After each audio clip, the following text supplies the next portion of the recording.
Hi everyone, welcome back to Elite Tutorials. So in the last video we studied about, we started with the chapter Elements, Compounds and Mixtures. So in that we spoke about pure substances, impure substances, elements and compounds in much more detail. Yes, so now before we start with mixtures, we can, I have made a flow chart of elements wherein last we spoke about metals, non-metals, metalloids and noble gases.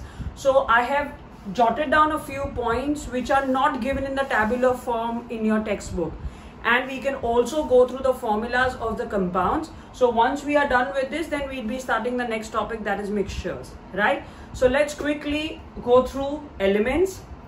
In elements, as we discussed in the last video, elements are divided into metals, non-metals, noble gases and metalloids. Okay, now in that we also discussed that metals are usually monoatomic. Now when we talk about monoatomic, means they exist as only one atom. So I had told you metals and also noble gases exist as monoatomic. Monoatomic means alone. They don't usually combine. So the element can exist as only one atom, right? So when you write the formula, you only write the symbol. You do not write 2, 3 or something as a subscript. Okay, so we know we discussed all the properties of metals, but here I have just made a chart in which we are talking about whether it's monoatomic, polyatomic. So how that all points have been written, and I have also specified the examples which have to be learned. Okay, so metals, we say metals are monoatomic, means they are made up of one atom. So when I talk about metals, metals usually exist as monoatomic molecules, means the molecule is existing and containing only one atom, right? All metals usually exist in the solid state except for mercury and gallium, which exist at liquids at room temperature. Other than that, we discuss the properties of metals, and you also have a tabular form of the properties of metals specified in your textbook. So this is being given as short notes. So what I thought that this would be a little more easier for you to understand. Moving down to the next one, we talk about non-metals. When we talk about non-metals, now here we find a lot of variety. Non-metals usually exist as polyatomic molecules, as in many atoms come together to form a molecule. Now, this is only in the case of non-metals. But surprising, non-metals in the whole periodic table are just 11 in number. But there is quite a lot of variety.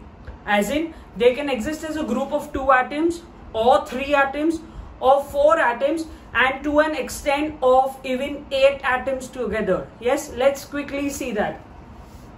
When I use the word polyatomic, that is, they can exist as a group of 2 or more atoms. So polyatomic means when it would be more than one. Okay, so we understand that metals, metalloids and noble gases, all 3 of them fit into the category of monoatomic, but we have a lot of variety in non-metals. Okay, now the first example over here, what I have done is I have even given the names so that you can remember. Diatomic means which exists as a group of 2 atoms. In your textbook, only oxygen has been specified. So I've also given you a few more examples. Like you have hydrogen, you have nitrogen, even chlorine, fluorine, bromine, all of them exist as a group of 2. Right? So possibly when you have a few more examples, it is much more easier to remember. So that's why you always write H2 plus O2 gives you H2O. Right? Because they exist as a group of 2. That is, they form diatomic molecules. So they are highly unstable when they are alone. Okay, remember one thing, a little extra information: when an oxygen atom is alone or when a hydrogen atom is alone, okay, it's highly reactive and also referred as nascent hydrogen, nascent oxygen, nascent chlorine. So nascent is highly reactive. That you'll be studying as you go further in higher standards. Okay, so I'm sure you understood what is diatomic. Coming down to the next one, when we talk about triatomic, okay, we have one example for triatomic. Okay, this is also a little extra information. That is ozone. Very well we know what is ozone. So ozone has a formula O3. That is, 3 atoms of oxygen are existing together to form a molecule that is called as an ozone molecule. Now, Tetraatomic means we very well can relate. There are 4 atoms in the molecule. That is phosphorus. That is P4. Okay. Sulfur can exist as a group of 8. Right. So that is S8. So that much variety is there in just 11 non-metals. Right. So I'm sure you've understood the word polyatomic. So in that we study diatomic, triatomic, tetraatomic, and I gave you one more example, that is of sulfur that can go up to S8, right? Okay, and we also know all the properties of non-metals that we've discussed, and it's also been given in the textbook.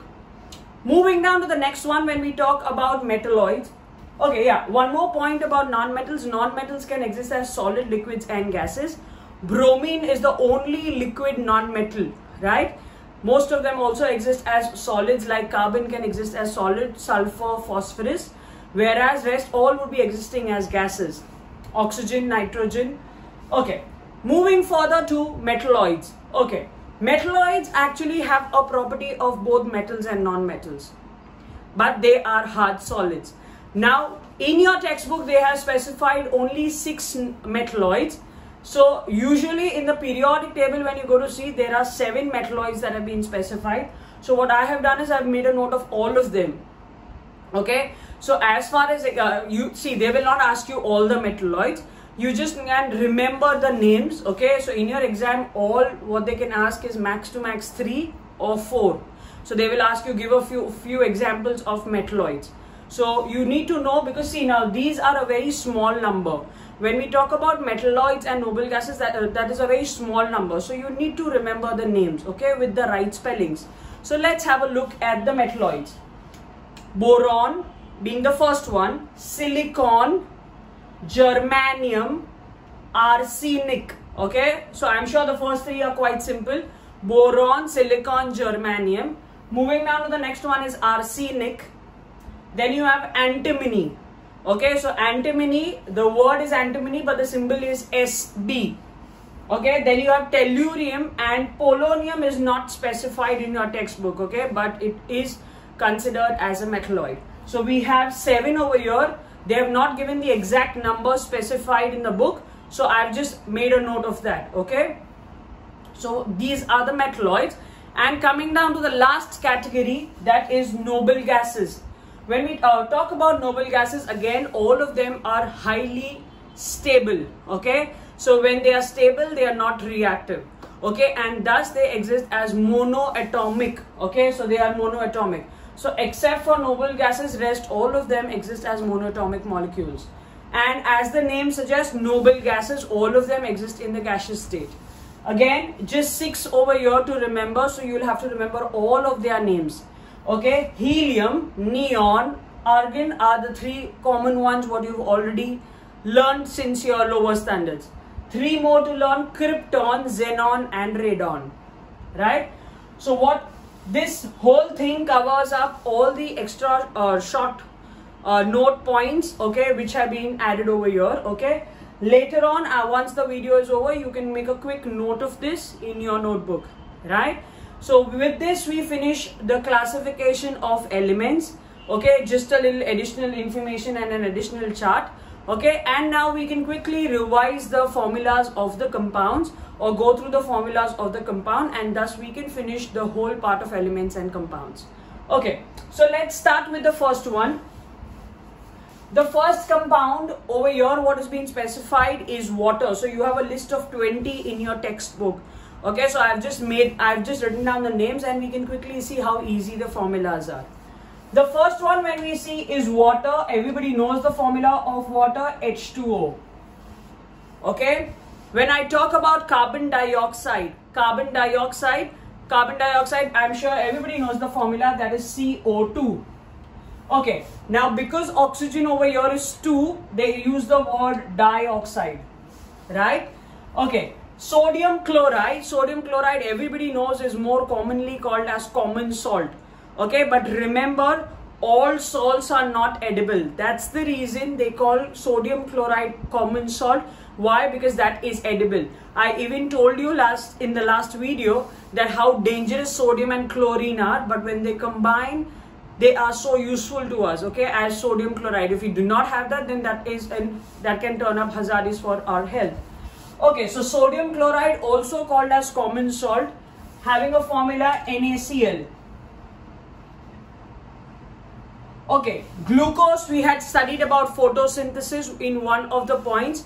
So glucose is a very simple example or simple formula, that is C6H12O6. Okay, remember, this is not sugar what we eat.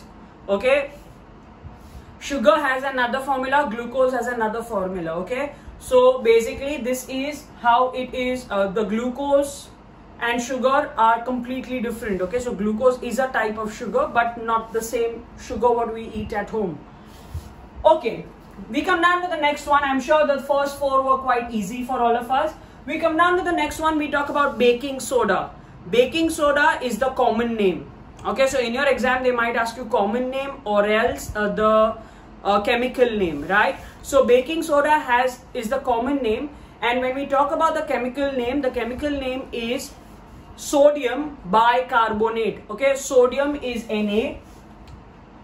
Whenever I use the word bi, means I need to add an H, and carbonate is CO3. So sodium bicarbonate or baking soda is NaHCO3. Now we move down to the next one, that is sodium carbonate. So now we don't have that bi in the formula, so I say NaCO3.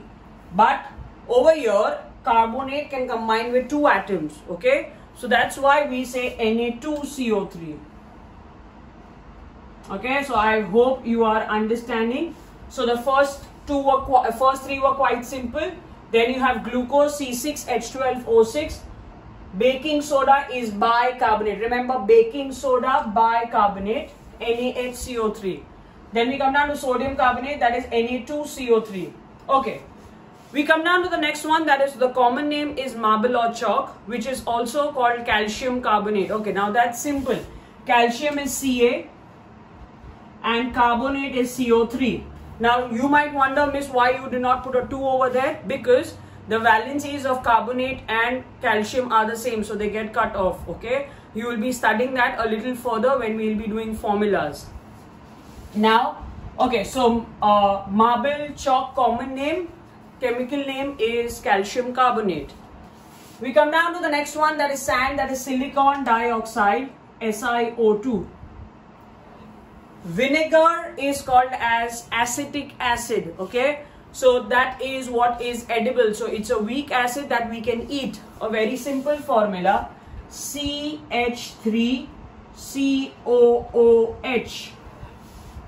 Right, CH3COOH. I think we had done this acetic acid in the first chapter, matter. Right, there was a reaction in which we had studied the evolution of carbon dioxide. Yes, I think in the first or the second chapter we had already studied this. Yes, we come down to the next one. We talk about copper sulfate. Very simple. Copper is Cu, sulfate is SO4. So copper sulfate. Okay, now the rest ones following are quite simple. Okay, then we have magnesium oxide, MgO. Right, I hope you are understanding. Okay, and if you find for learning formulas is difficult, all what you got to do is you learn in parts. Okay, so don't learn all of them together, and make sure you do writing practice. That is how you will expertise on it. Okay, then when we talk about the next one, potassium hydroxide. So potassium is KOH. Calcium hydroxide, CaOH twice, because again the valencies are differing. Okay, then we come down we move from hydroxides, we are moving to acids. Okay, hydrochloric acid is HCl, sulfuric acid is H2SO4, and nitric acid is HNO3.